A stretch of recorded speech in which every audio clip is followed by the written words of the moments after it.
So we finally kind of moved past all of our ancient civilizations, finished those units, and as we're moving into the Middle Ages and the Crusades, I realized a lot of my students don't have, almost all my students don't have the background knowledge on Judaism, Christianity, and Islam. And looking through the curriculum plan for all of this semester, there isn't a clear cut point when we can introduce that topic.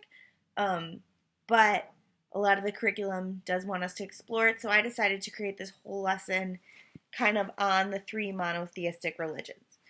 It is connected to the standards in the district because although there's no direct standard that says students need to understand the differences between the three monotheistic religions, or students need to know the details of Judaism, Christianity, and Islam, there are standards that exist specifically about Islam, and then also as if we want students to know about ancient civilizations and early history, it's essential that they know about the religions. Then it also applies to today. So we kind of got the best of both worlds there.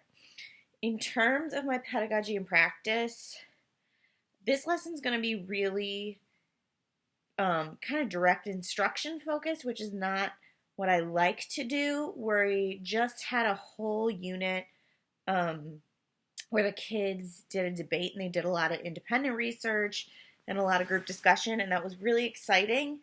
But I want to kind of just pound out the facts on these three religions first, and then the next lesson following this will be more activity based. So I guess in terms of pedagogy and practice, and something that I would want feedback on, is the direct instruction working? Do you think that moving quickly through it so that students aren't necessarily bored by just taking notes through a PowerPoint, do you think that's effective, or do you think that students need more time to kind of observe this or absorb this information?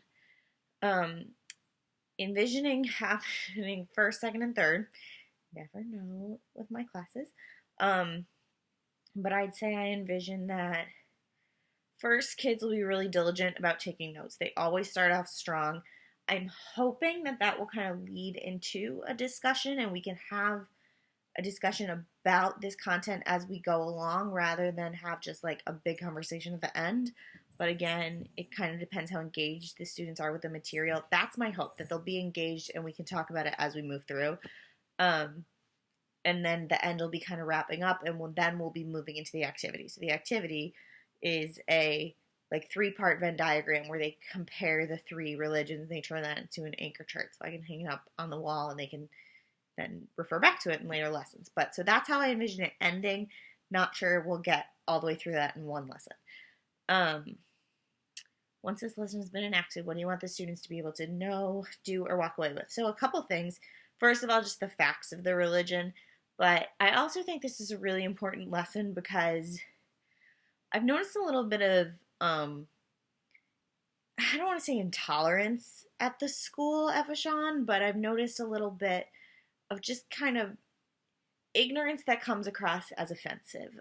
So saying things about people who have different beliefs as you, not necessarily religious beliefs, but different beliefs, and my students use terms that aren't appropriate, that are offensive, and I don't think they're doing it maliciously. I think it's just they don't know better.